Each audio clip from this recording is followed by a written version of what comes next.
I know that it's something we all travel a lot, everyone, and it's something that when we hear this kind of news, it's always a real punch in the gut, as it were, and especially when this great story of the soccer team and going to play in the South American Cup. So, like I said, our condolences from the Institute and everyone here.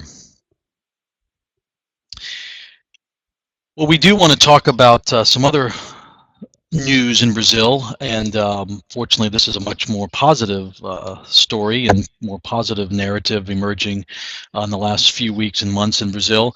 And today is the webinar we're going to be focused on Brazil's oil and gas regulatory overhaul, and we're delighted to be joined by Ricardo Sennes, who will be presenting from Sao Paulo. And Ricardo is a partner director at the Brazilian Public Policy and Governmental Relations advisory firm Prospectiva.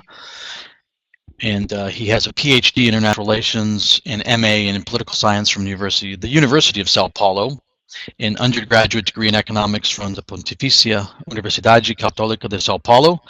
And I would be remiss if I didn't mention that during his PhD studies, he spent a year right next to us here at the Institute of Americas complex at the University of California, San Diego, doing some research for a year here with Dr. Peter Smith, a renowned Latin American political science professor. So Ricardo, thanks so much, and it's great to welcome you back virtually to the Institute of Americas complex here at UCSD. Thank you, Jeremy. This is my pleasure to be again with my colleagues from San Diego, from the Institute of the Americas. It's really a pleasure to be with you. Well, thank you. And just real quickly, just one couple housekeeping notes, and obviously what we want to talk about this morning is we want to talk about a lot of different elements. Well, first the political issues, and Ricardo is a specialist on public policy, so he'll share with us some of the developments on the political transition and the evolution of the last several months in Brazil.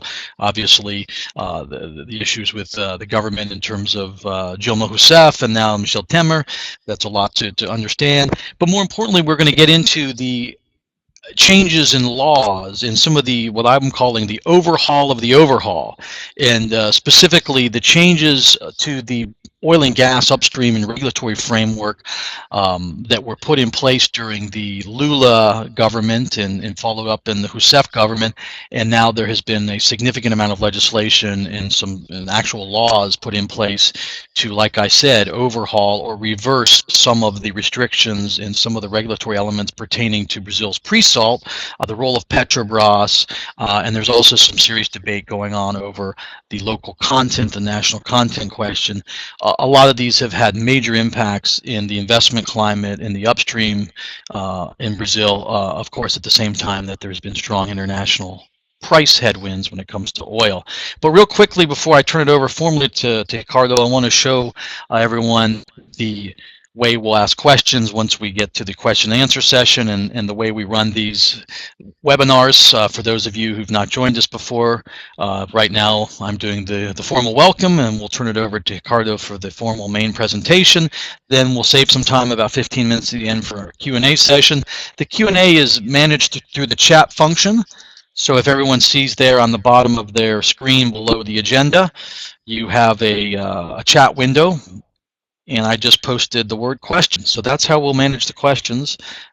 Type your question in there, and you can type a question during the course of the presentation, and it'll load there on the chat on the screen, and we'll come back and share those and pose those with Ricardo during and have him provide us his feedback on those. So that's what it is. That's the basics of the webinar, and again, I'm delighted to be able to turn it over to Ricardo Sennes from Prospectiva, live from Sao Paulo. So Ricardo, over to you. Thank you so much.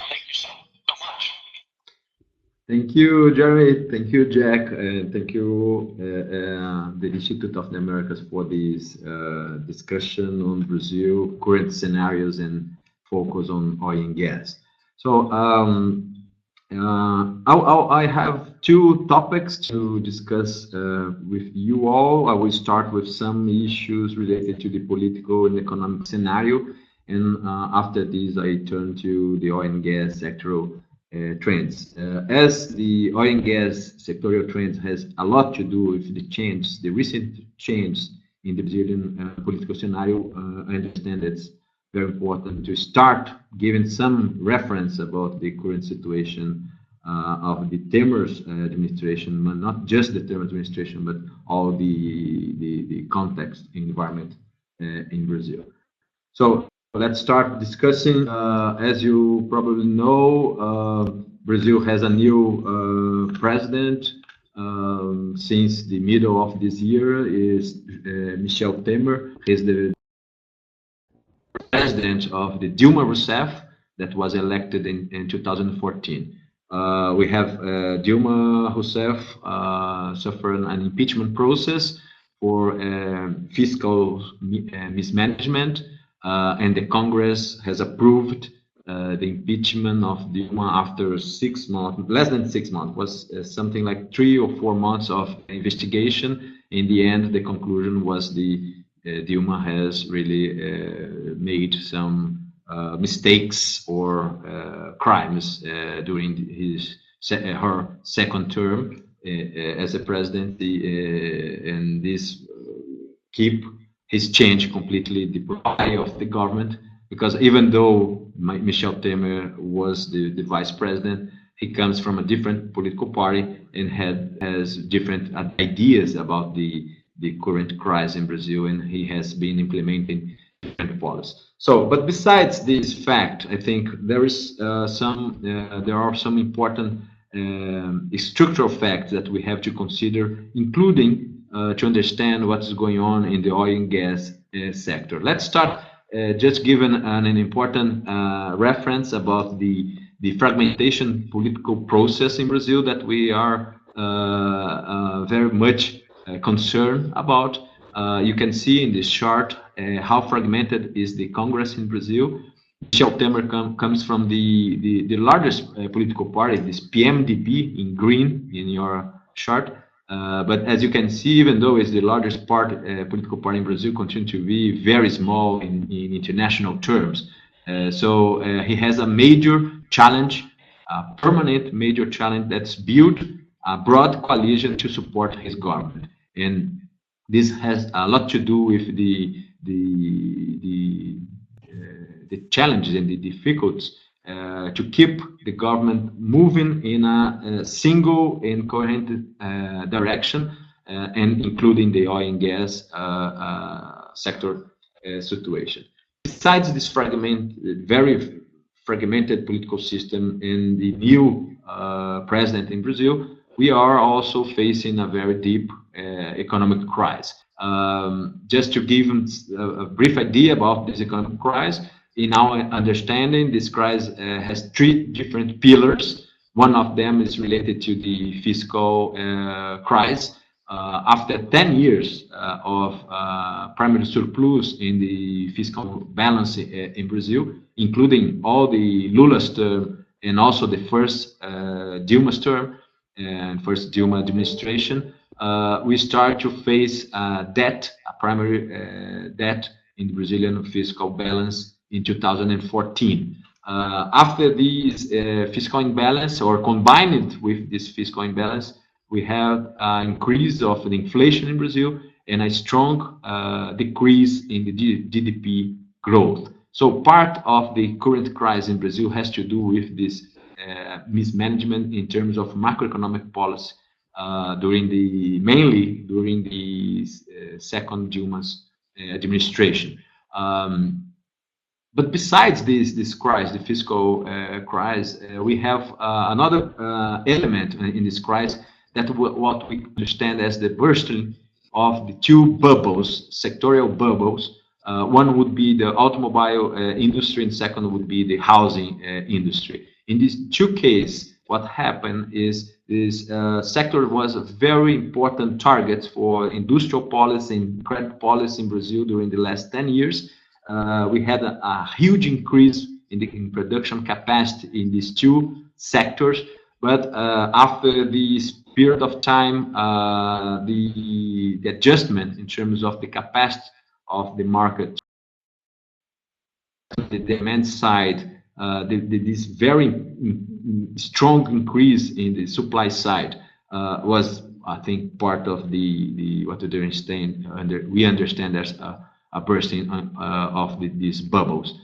So these two sectors has facing a deep crisis. Automobile industry in Brazil is very important. They respond for something like 6 or 70%, 7%, 6 or 7% of the investment, total investment in Brazil, and the housing industry are not 6 or 7%.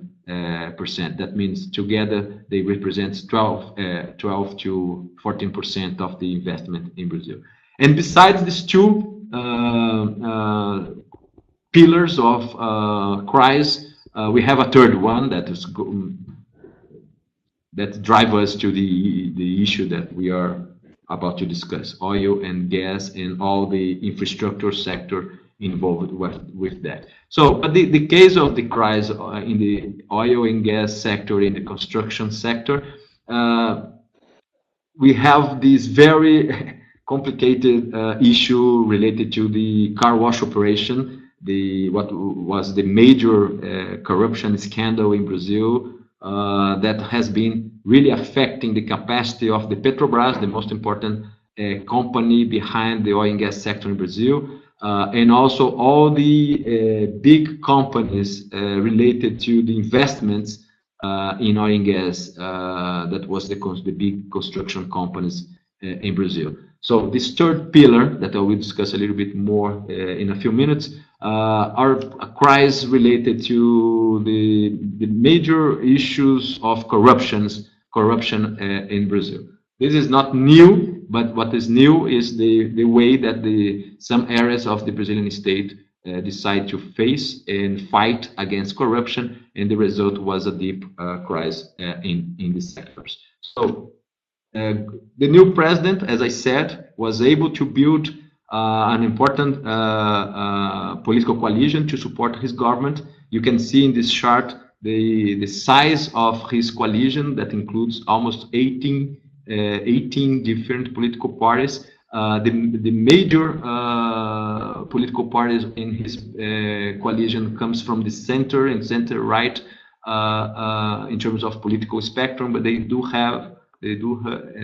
does have on 2 or 3 political parties from the central left political spectrum. So this was, I think, the first good news after the Temer took office. He was really able to start his government with a very important political support from the Congress. As you can see in this chart, in the formal way, it means if we considering the vote capacity of the political parties that has been supporting the Temer's administration, he controls almost 70% of the lower house and 75% of the Senate. That means that he has been able to approve the majority of the measures that he has been presenting to the Congress. This was, I think, a very strong and important move, and I think the market has recognized his capacity to build very quickly this broad coalition. The second very important step that Temer made was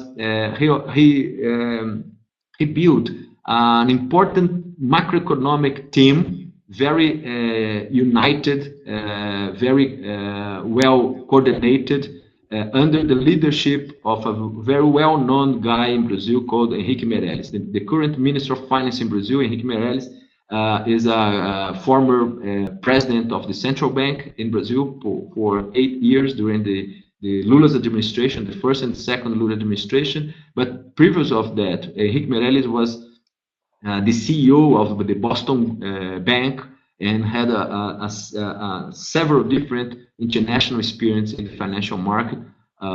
It is very well recognized by the market as a very skilled guy, and as he has this previous experience in the public side, he also has good skills on the political negotiations. Around Henrique Meirelles, the president of the central bank, the president of Petrobras, the president of BNDES, a major developing bank in Brazil, and all other ministers around and agencies around him, they are very unified in a sense They are operating together in a very strong team with an orthodox approach about macroeconomic policy. So that means that this second step of Temer was very important to really reshape the macroeconomic policy in Brazil and giving a very strong sign to market that there is no question that this new approach about macroeconomic economy in Brazil will be pursued. So this with two major steps, Temer really changed the profile of the previous government very quickly. He also presented a very ambitious agenda for change in Brazil. Part of this agenda has to do what we call the adjustment agenda. So there are issues related to the rebalance of the fiscal situation in Brazil, the budget situation in Brazil, and try to build a better environment for business in Brazil. And the second agenda that he has been proposing and discussing with the Congress and with the society has to do with the issues related to the growth, the capacity of the Brazilian economy to recover growth. So the second agenda has to do with labor relations, with tax, with business environment measures, infrastructure in oil and gas, and foreign commerce. I will just be very brief on this comment, but just to present to you that in both agenda, in the adjustment agenda and the positive agenda, Temer has been quite well succeeded in approve and part of this agenda, and they are about to discuss and negotiate with the Congress with other issues. So, but in general, you can see that even though he has presented these measures just 2 or 3 months ago, important part of them has been approved. That indicates that his political capacity and his economic team has been quite good in proving the capacity of moving up and moving forward the new shape of the Brazilian economy. The response of the market, as you can see, was the index of confidence in Brazil has increased a lot in the last few months. That indicates that the humor, the mood of the market has changed completely in the last few months. The recovery of the Brazilian economy has been projected in this way. We still will face a minus 3.24% of GDP in Brazil, expecting the next year, 2017, to grow 1%, and the following years grow close to 3%. This is the bad news. The unemployment rate in Brazil has been increasing, and as the projections do not indicate that in the next 2 or 3 years the unemployment will decrease. So this would be the social aspect of this adjustment agenda that will create, of course, a lot of social pressure over the government. But when you take the macroeconomic reference, as for instance, the exchange rate, we are not expecting in the market in Brazil, we are not expecting huge change in the Brazilian exchange rate forecast. The inflation in general, after reach a peak in the Dilma's term, they are start to going down, and the projection is that in 2018 we will reach our target, inflation target in Brazil. In Brazil, the inflation target is 4.5%, and the market has the consensus that we will probably reach this target next year, with some room to decrease the level of interest rates in Brazil. Selic is the basic interest rate in Brazil that nowadays is one of the highest interest rates in the world, about 14% a year, and they are expecting a reduction of a slow reduction in these levels. So, given these scenarios, what we can expect and what we have been seeing in the oil and gas sector, as a consequence of the huge political change and huge economic change in Brazil, what we have is a new scenario for oil and gas. And even though the economy continue to be in a negative field with a minus 3.4% in this year. We understand that the opportunities in the oil and gas sector are enormous for different reasons. Let's start with one of the major causes of the crisis in Brazil, and also the major issues for change in Brazil, is the role of Petrobras in the Brazilian economy in general, but more specifically on the oil and gas sector. This chart indicates our understanding about how the Lula and Dilma's administration took the Petrobras as a central piece of the industrial policy and the developing policy in Brazil. They include in the strategic planning of Petrobras 1,000 different programs that has nothing to do with the production of oil and gas. They use the Petrobras for several different reasons and for several different causes. For instance, they use Petrobras for fiscal policy. That means they use all the financial capacity of Petrobras to finance part of the spending, public spending in the government. They also use the Petrobras to control the inflation. They kept for several years the domestic price of gasoline and other oil products in a very low level, even though during all this period the international price of oil was in a peak.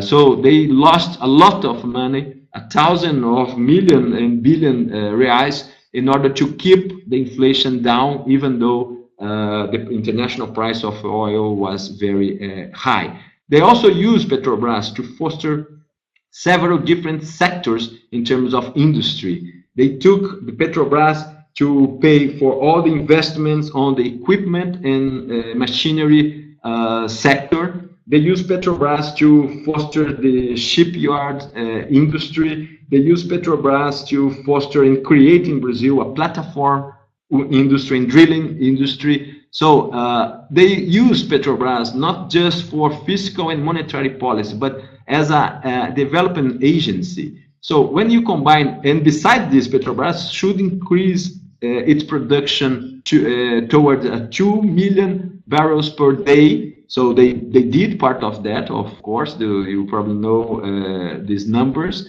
And also they push a lot Petrobras to foster innovation. During the 6th cycle, Petrobras was dealing with 700 different innovations programs with different partners from the private sector, from the research centers, whatever. So they push Petrobras for different reasons besides oil and gas production. So as a result, Petrobras suffered what we call a stress, and this stress is open window for corruption and a very bad management investments. So in the center of the change, we need to understand the change of Petrobras from the previous role in the Dilma's and Lula's administration for Temer and the next administration.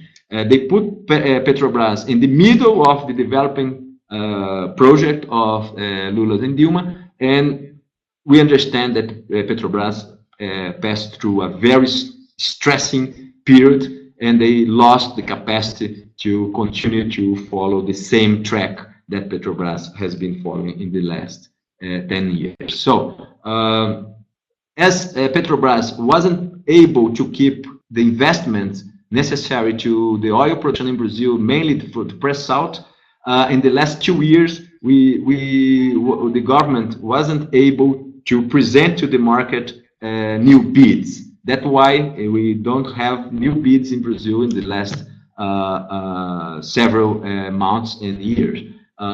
Also, the debt situation, the high debt situation of Petrobras had to be managed in a dramatic way that is part of the strategy, the new strategy of Petrobras, that is sell a considerable part of its assets.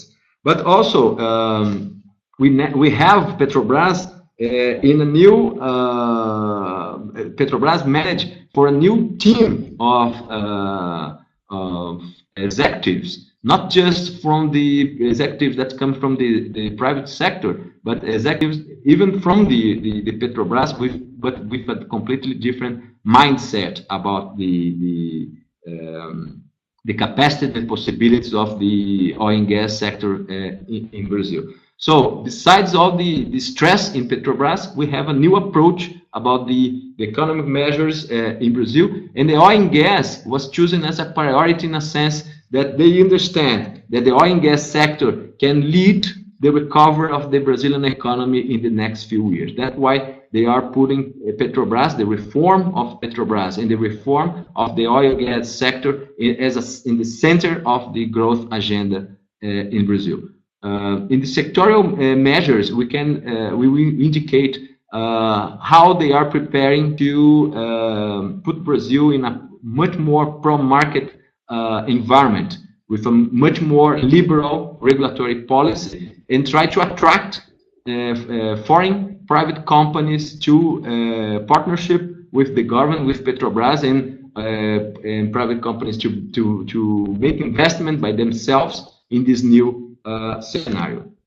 Just to give a brief idea about the people who is now managing all the sector, let's start with Pedro Parentes, a former CEO of Bunge, this commodity trade company, international trade company called Bunge, and Pedro Parentes was also from previous executive in minister at the Fernando Cardoso presidency.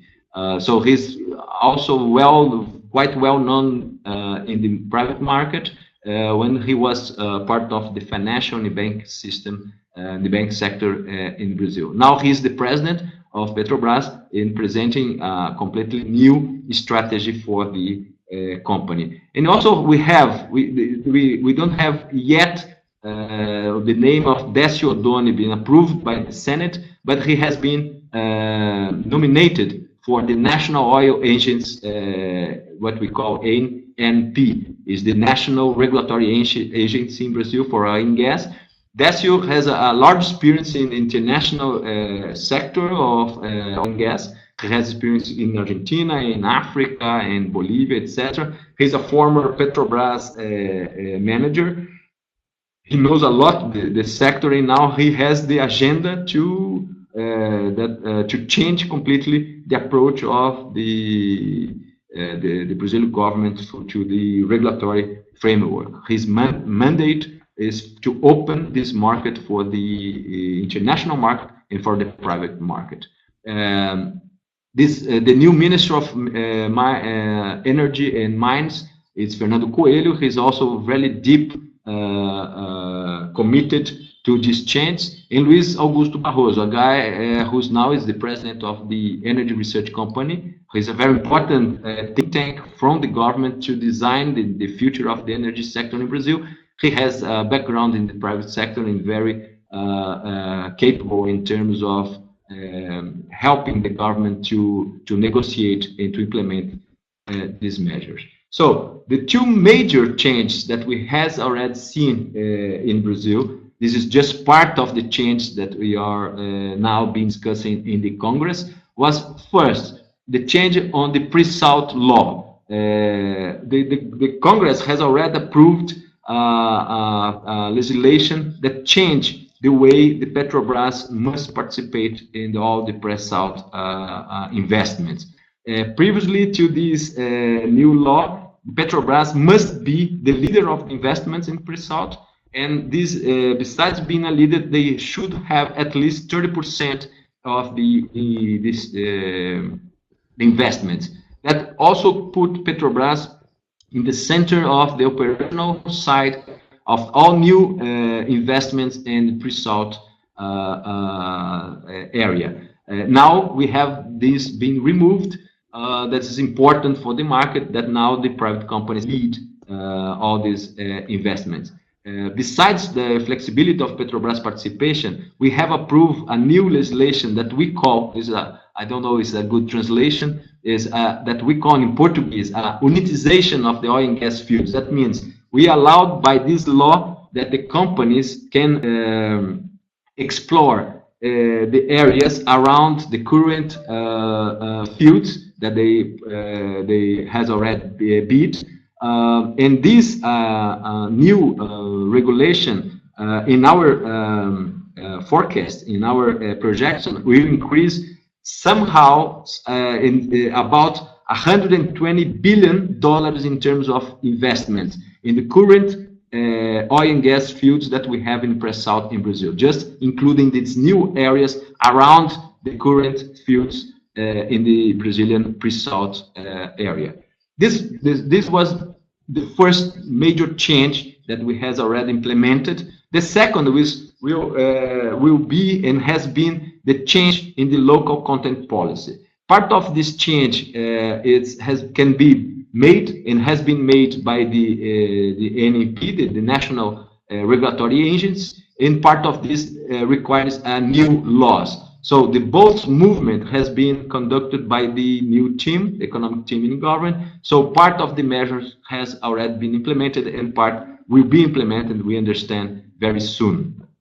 So these two changes really change completely the way of the companies can approach investments in Brazil, and has been, I think, has been quite good received by the market.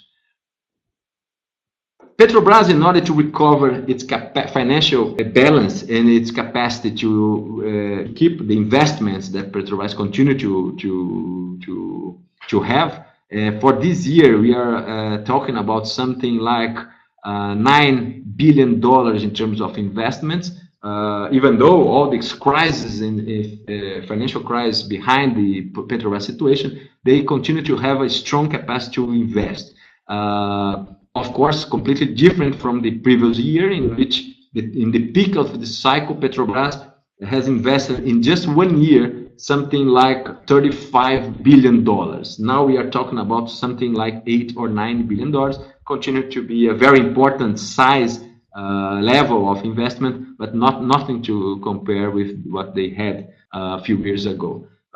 In order to recover its financial capacity, Petrobras has been selling and it has defined a very strong and aggressive program to sell assets, mainly assets abroad, I would say overseas assets, like was the case of Okinawa refinery that Petrobras has sold to Grupo Ultra, but also assets within Brazil. In the case of Carcará oil block, Petrobras sold 66% to Statoil for $2.5 billion. And besides all these major movements, we also have some moves in terms of selling, in terms of gas transportation that was sold for the Brookfield, the Canadian investment fund. Also some assets abroad in terms of Argentina in 2 different assets. Also a pipeline in Brazil for Mitsui, the Japanese company. So this is just a sample of assets that Petrobras has already sold, and we still have more assets in order to achieve the goal that the Petrobras, with new strategic plan of Petrobras, has indicated. Petrobras has already sold 56% of the target that they has defined as the total amount of money that in assets that they define to be sold, that the total will be almost 20 billion in terms of assets, and until now he has sold 11 billion. So we still have 9 billion to be sold in the next few months, because this is a plan for 2017 and 2018. With what will be the assets that still are being bidding for Petrobras? A combination of different assets. we have the refineries, like the petrochemical swap. We have the fuel distribution in Brazil, one of the most important assets in Brazil. We have the stakes of Petrobras at Braskem. It's a private monopoly of petrochemical in Brazil that Petrobras has an important share of that. But also assets on onshore and shallow waters fields in Brazil. So the idea here is Petrobras will concentrate all the investments in exploration and production on the pre-salt area. All the other sectors in which Petrobras used to be involved with will be left. So the ethanol and biofuels and natural gas and all the other assets related to distribution and petrochemical will be on sale. So this is part of the opportunities that we have right now, even though this is just a sample of opportunities that continue to be in place. Just to finish, we understand that right now we have two major opportunities in Brazil. One would be in the downstream. As I said, Petrobras is focused very much on exploration and production, focus on pre-salt. That means that about $9 billion in terms of annual investment will continue to be the focus of Petrobras, and they need all the service and equipment around these investments. So we have now a new market in this segment once the national content policy has been removed. So we have now a much more open market and more open opportunities for service and equipment in partnership with Petrobras, focus on exploration and production in pre-salt. The second, I think, important reference would be the natural gas. As Petrobras is planning to be out of this market very soon, we have what we call de facto end of the Petrobras monopoly on this sector. That means that now we have an opportunity to rebuild the natural gas market in Brazil with new profile. And this new natural gas market will be basically built by private companies. So we can see in this field, in this area, a bunch of different opportunities. As you can see, when the Petrobras is controlling this market, the opportunities for new investments in natural gas for industry use, for chemical use, or for domestic use has been reduced a lot. So with Petrobras out of this market, private companies has been planning and studying several different opportunities to use natural gas in different areas, as I said, for domestic use, for industry, for thermoelectrical power plants, for different in different areas in regions of Brazil. So this is a kind of rebirth of this natural gas in Brazil, and again is in our perception a very important opportunity for new investment. So I will stop here, but I think I gave two major messages in this presentation. One is even though we are in the middle of a deep economic crisis, we have a new administration with some capacity to implement new measures to recover the economic growth and change part of the mismanagement that we saw in Brazil in the last few years. And the second is the major change that we are about to see in the oil and gas sector in Brazil, taking in consideration the new role of Petrobras in this sector and the new regulations, the new regulatory framework that Brazil has been slowly implementing in the last few months, and probably will continue, in our understanding, will continue to implement in the next few months. So this is basically the two messages, and finishing with the idea that these two sectors, the downstream and the gas segment, would be the most important opportunities for foreign investment.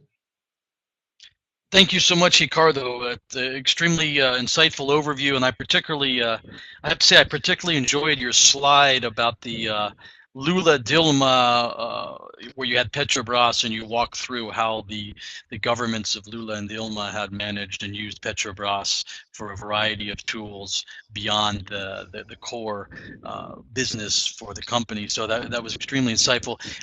We'll move to the question. We got plenty of time now for some questions and answers.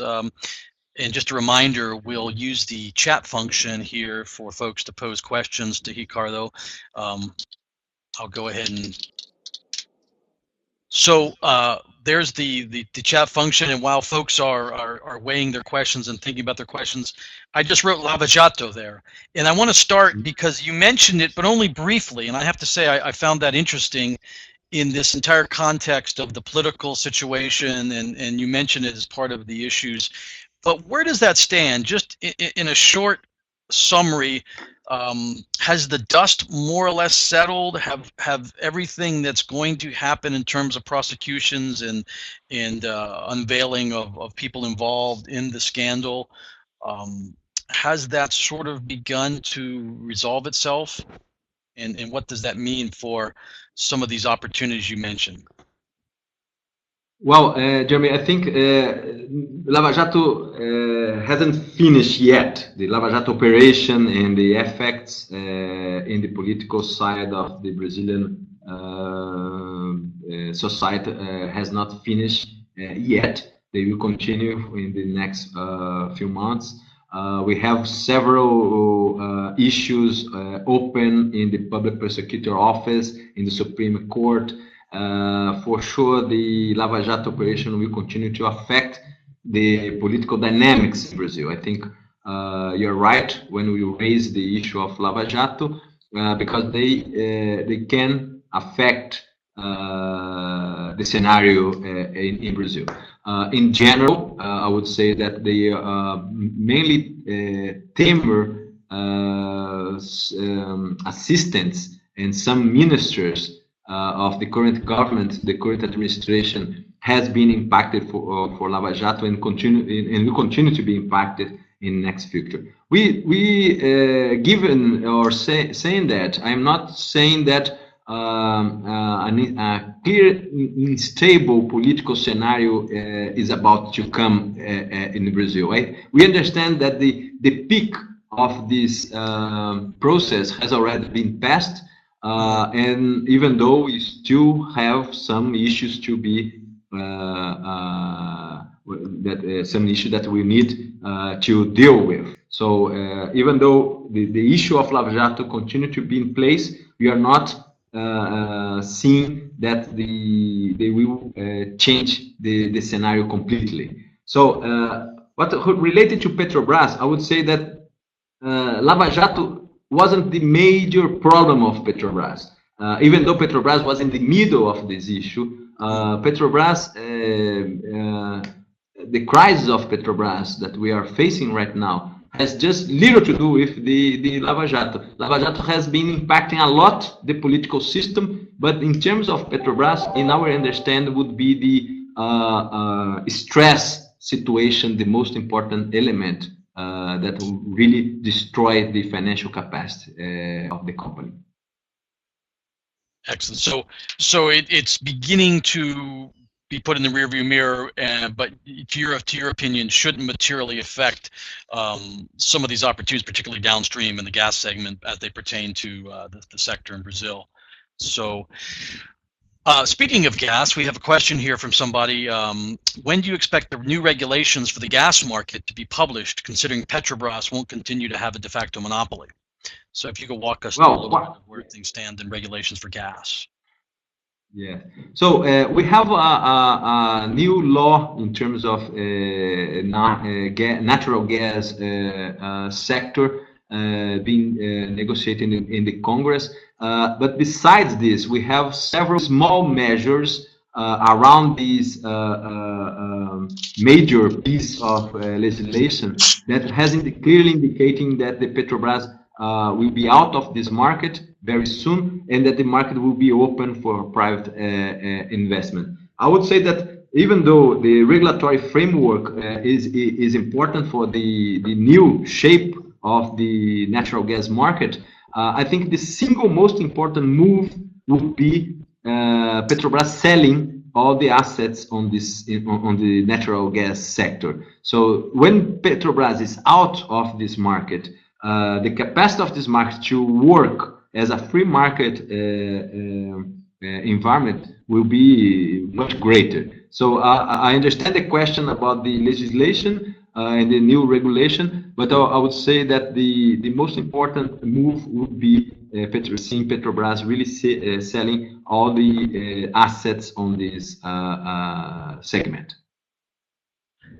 So the financial crisis will force Petrobras to it will force the demonopolization of Petrobras in the gas sector. Interesting. So while we wait on some other folks to chime in on some questions, I wanted to get into something, going back a little bit to when you talked about the new economic team and how well it's been received, including the new head of BNDES, the National Development Bank. I wanted to get some more insights from you on the role of BNDES, because BNDES played such an important role for the last several years in development of the broader energy sector in Brazil. There was some criticism, there were some issues there, but moving forward and with this new team, what's the role of BNDES for the broader energy sector in the near term?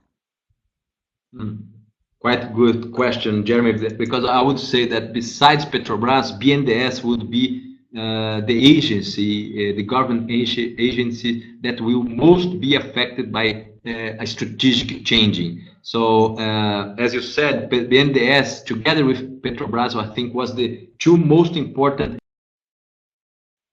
as administration in order to foster economic growth. So, Petrobras, BNDES has a new president, Maria Silvia. She comes from the private market also, and she has a completely different mindset about the role of BNDES in the economy. So she removed BNDES from all the, I would say, direct investments, in a sense that BNDES will not be the key investor in any new infrastructure investment in Brazil, but Petrobras will be partner of the private sector investment plans. That means that they changed the way of Petrobras being the leader of the new investment, for Petrobras, BNDES being the leader of this new investment plan, for BNDES being a partner of the private companies. BNDES also changed the way they approach how they choose the companies that would be the national champions on this investment. In a very directed and open speech, the new president of BNDES said that there is no more national champions to be chosen by the government in this next economic cycle. So she indicates clearly that there is no any company that will be more positive, that will receive more money from BNDES than the others. So BNDES now is part of the project finance strategy of the companies rather than the leader of the investments. Also, BNDES has a BNDES PAR, that is important investment fund that BNDES handle. And again, in this area, we will see also an important change in the approach of BNDES. They are not lead anymore investments that the BNDES PAR used to lead in national champion companies, and now they are trying to move to be part of the consortiums and help investment funds to be built in Brazil. So these two, I think, major change, I think, explain the mindset, the new mindset of the Maria Silvia. That's very interesting. Like you said, I think you're the key. There's a important strategic change in how the government will use BNDES. I think that's a very important to continue to watch and consider, given the last several years. Thank you. People, several questions come in. I wanted to. There's a couple here that get into exploration bid rounds. Let me read two of them together and let you respond to these two. First, are you aware of any plans for the government to issue a long-term schedule of exploration bid rounds in order to give the industry time to plan new investments? And then related, how competitive do you believe Brazil will be in terms of new bid blocks for, as well as Petrobras divestments, considering the competition for resources, financial resources that is, coming from countries like Colombia and Mexico? What's Brazil's competitive advantage to attract new investments in the oil and gas sector? So bid round schedule, what's the plans? What's the government going to do now that they've got some new regulatory, the new regulations in place, the sort of the reversal of some of the onerous restrictions that have been in place for the pre-salt? Okay, let's start with the first question.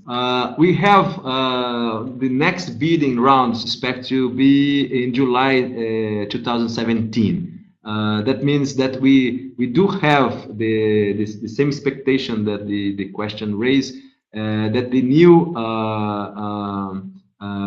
team in the oil and gas regulatory agency will present a long-term schedule for new bids. That means that we are expecting that they organize again the way they did a few years ago, given to the market a long-term schedule for bidding, mainly including the pre-salt, but not only the pre-salt. Now, as you probably know, Brazil do have fields in the shallow waters and also onshore. Of course, the most important fields are located in the pre-salt, but the pre-salt, as they demand enormous amount of investments, there are middle-sized and foreign companies that are very much focused on shallow waters fields. So we understand that in the middle of next year will be a time frame, a realistic time frame to expect new bids to start, and we understand that the new team at the Oil and Gas Regulatory Agency will work on that in the beginning of the next year and present about the middle of next year long-term schedule. About the competitiveness of the opportunities in Brazil comparing with Mexico and Colombia, etc. I think it's not easy to respond. I would say that for companies that is already operating in Brazil, to increase the level of investment can be a good opportunity. For instance, if you take the large oil and gas companies that has already been in the pre-salt and other areas in Brazil, being part of the sectors like refinery or infrastructure can be a quite good move for them, in a sense that they already pay the price of being in Brazil to be established in Brazil, and for them we understand that increase the investments would be much more easy than for a newcomer.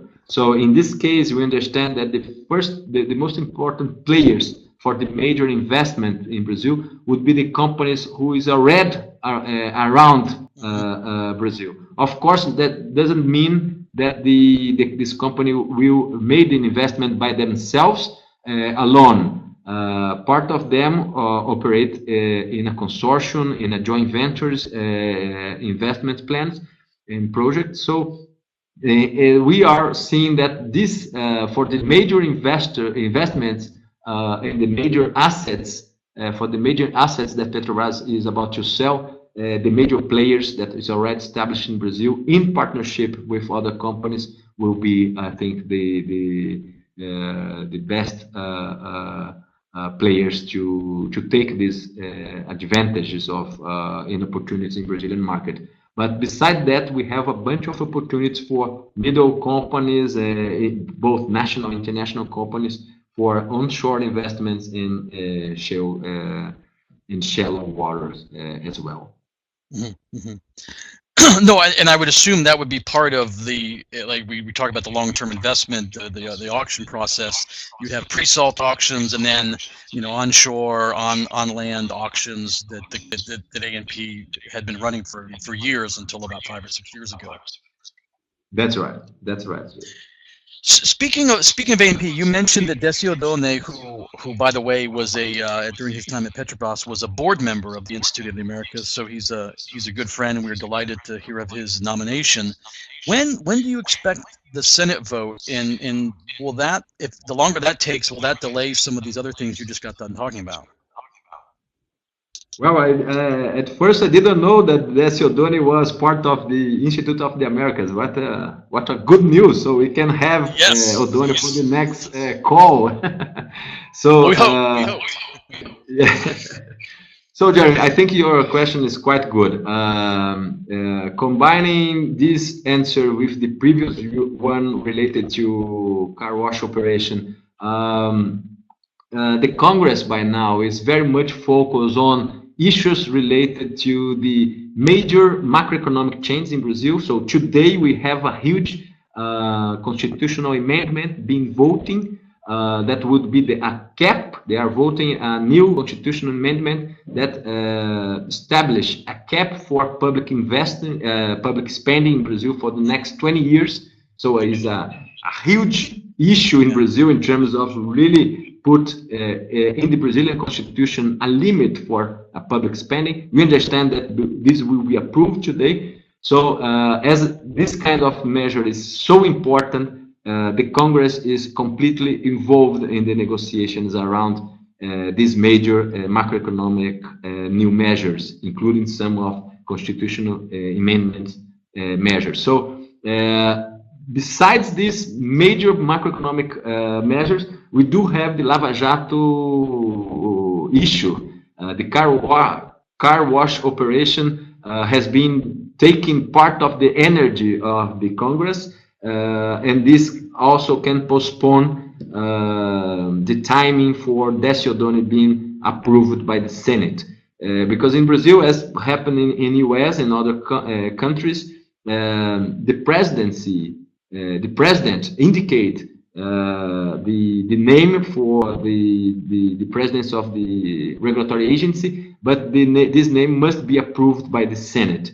And as you said, probably these two issues, the major macroeconomic measures and the car wash operation issue, will postpone by for sure the approval of Décio Doni. So I would say that we can expect in a very realistic way that in the first 2 or 3 months of 2017, his name would be approved. Okay, so we have to stand by a little bit as they work through the huge legislative agenda. We're running out of time, but we have a couple of final questions that I want to get to, and then we'll take these last two and then wrap up. Let me start with the shorter one. Could you please share the name of the legislation that is being proposed for natural gas regulation? Wow, I don't have here the number of these. There is but I can send. Actually, we have one major piece of legislation to be negotiated, but we have also several small changes in the legislation that is important also. So I can send to you, Jeremy, if and afterwards you send to the people who are with us, because I don't have here the numbers of this. Perfect. Yeah, send that to us, and when we send out the presentation and the recording of the webinar to everyone, we will include that information in the email. Okay, perfect.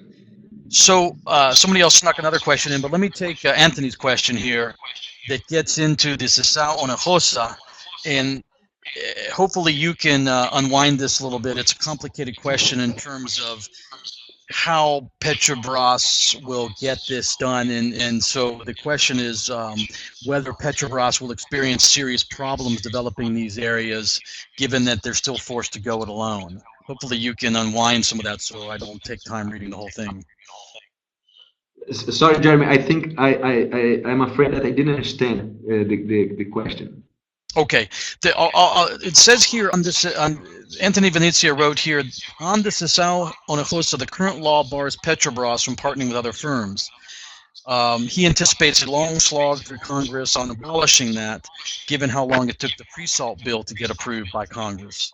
So since the Sessao areas are in the pre-salt and Petrobras has said they want more partners there, but even with Temer having control of both houses, in the medium term, can we expect Petrobras to experience serious problems developing these areas since they are still currently forced to go it alone?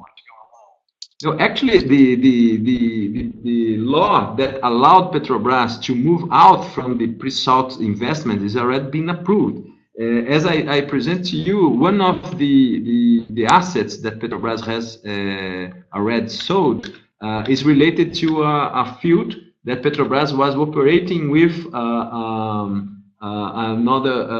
was operating, and they sold all his part. Look, this Statoil acquisition. Carcará is a major field, oil and gas field, that Petrobras already sold its assets to Statoil in order to be out of the necessary new investments for this. So now we have already the approval of the law for Petrobras to remove himself from this investment. So now I think we already have this scenario that our colleague has presented. Petrobras no longer needs to be the major investor and the leader of this investment. This is already open for other companies.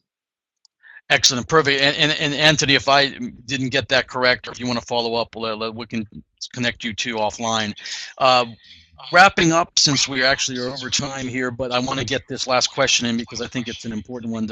Just quickly, what do you expect the local content percentage to be under the new law? Yeah, good question. We have two situations here. One is the what we call the flexibilization of the local content percentage. That is already being implemented. That means when you have any specific bids for different acquisitions in the sector, the national agency, the regulatory agents, they can give a waiver for the national content if they conclude that there is no enough national capacity to provide this, to supply the service or this equipment. So we now have, actually this start a few months ago, even in the end of the Dilma's administration period, the national regulatory agency has already approved several flexibilization of the national content policy, given using the argument that there is no real capacity to provide nationally, provide from domestic companies some service or equipment. So by now we can understand that the flexibility of this policy has already been in place. But the second part is how when this will be approved and fully regulated by law. I think we are about to have this. I don't have here with me the schedule of voting for that, but I would say that this law is already being presented to this bill has been presented to the Congress, and we are expecting that they can be approved very soon, because there is no any more important interest groups against this measure. So So we have these two situations: a flexibility authorization for the regulatory agency whenever they assume that there is no domestic supplier to take these opportunities, to take these bids. And second, the bill is already was already presented to the Congress and probably will be approved, I would say, by the end of this year or in the beginning of the next year. Excellent. So I appreciate the update, and clearly that's a perfect way to end, and we'll need to leave it there. I say it's a perfect way to end because it underscores how much things are evolving and how we're going to need to continue to revisit some of these key questions. There's been a lot of progress. There's been a lot of change just in a few months of the Temer government, obviously, but it sounds like there's a lot more in store. Thank you so much, Ricardo, for helping us understand what's happened so far. The changes. So it's really my pleasure to discuss this issue with you all, and mainly to be a partner of the Institute of the Americas. Really a pleasure, Jerry. Thank you so much. And as we wrap up, I just wanted to call folks' attention to a couple things we have coming up. We're going to do a program in Washington, D.C. In partnership with the Inter-American Dialogue and sponsored by Sempra Energy.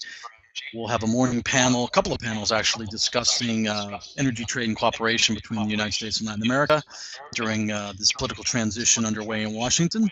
And also, I want to call everyone's attention to our next webinar, 1 week from today, actually. We'll be doing a quick analysis, a rapid assessment of the deepwater auction that's taking place Monday, December 5th in Mexico City. And we'll be commenting and have a couple of different commenters, Jason Fargo from Energy Intelligence, as well as Alejandro Leon from IHS, and yours truly. And we'll be discussing what's going on in Mexico, particularly in the wake of the deepwater auction. Thank you again, Ricardo Sennes from Prospectiva in Brazil and Sao Paulo. Thanks everyone for joining us. We'll see you again online here or in person soon. Thank you. Have a wonderful day.